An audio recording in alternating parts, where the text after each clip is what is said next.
세금 잘 알려주는 쌤 누나, 쌤 언니, 최자영 세무사, 박송희 세무사입니다. 안녕하세요.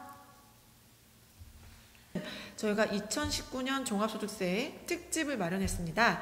오늘은 그 첫 번째 시간으로 가장 간단한 신고부터 설명해 드리도록 하겠는데요. 네, 세무사에서는 사실 이제 소득세 신고 의무가 있는 개인들에게 다양한 방법으로 안내를 해주고 있습니다. 유형을 구분해서 신고 방법을 안내하고 있는데요. 오늘은 그 중에 EFG에 해당하는 유형을 설명해 드리도록 하겠습니다. 네, 그 영어로 여러 가지가 있는데 EFG는 어떤 의미인가요?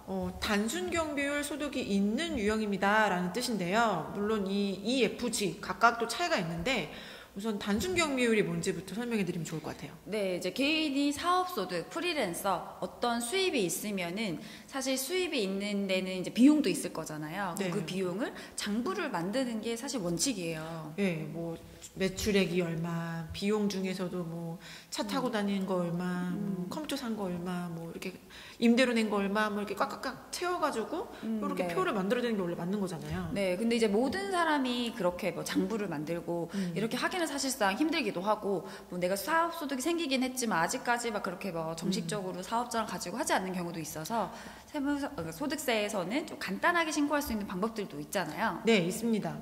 그래서 장부를 만들지 않고 정해진 비율대로만 비용 처리를 넣어가지고 세금 신고해라 라고 할 수 있는데 그걸 추계 신고라고 하죠? 네, 추계라고 해서 비용을 좀 산정해서 넣어준다라는 의미인데요. 추계 신고도 방법이 두 가지가 있어요. 하나는 기준경비율, 하나는 단순경비율 이렇게 있어요. 네, 뭔 차이가 있나요?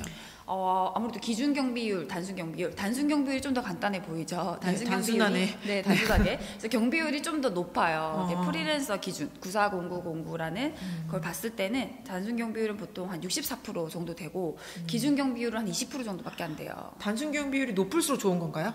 좋은 거죠.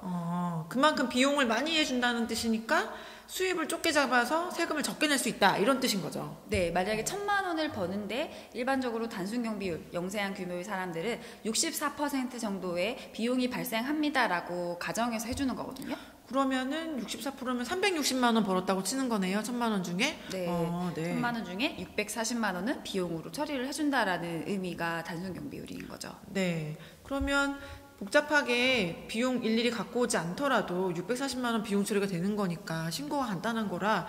네, 그럼 어떤 분들이 단순 경비율 적용이 되나요? 수익 금액이 일정 규모 미만이신 분들한테 해당이 되는데 이 수익 금액은 사실 업종별로 약간씩 차이가 있어요.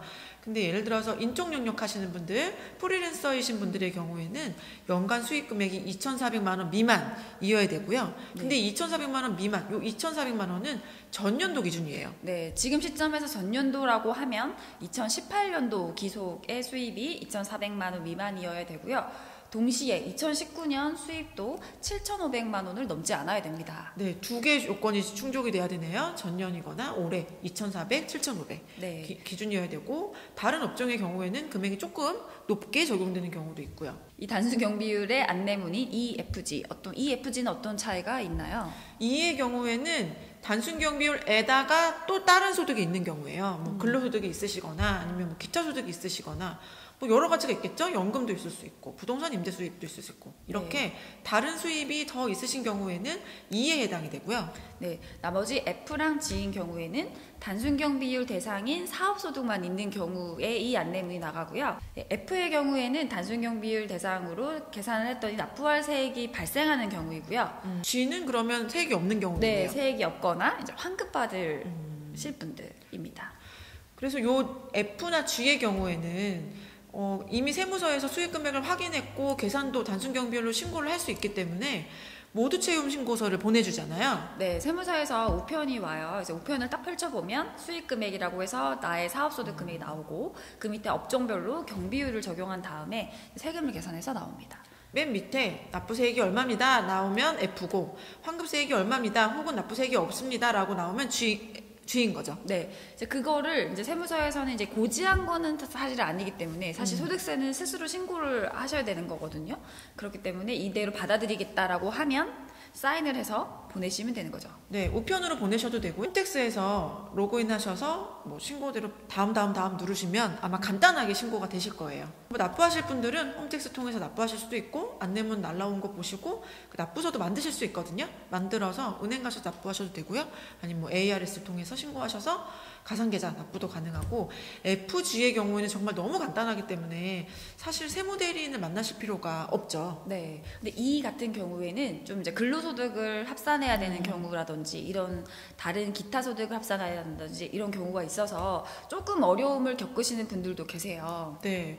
근로소득은 연말정산이 안 되어 있어서 연말정산을 추가로 넣어야 되는 경우들도 있고 혹시나 다른 뭐 연금이나 기타 이런 경우에 불러오는 것들이 제대로 불러온 게 맞는지 헷갈리는 경우가 있을 수도 있기 때문에 그런 경우시라면 한번 해보시고 안 되시면 저희 세무대리인을 만나셔도 될 것 같아요. 네. 보통 근데 이 유형의 단순 경비율은 사실 높은 경비율을 적용하는 거라서 경비율을 적용하시는 게 사실 가장 유리한 세금 신고 방법이긴 하거든요.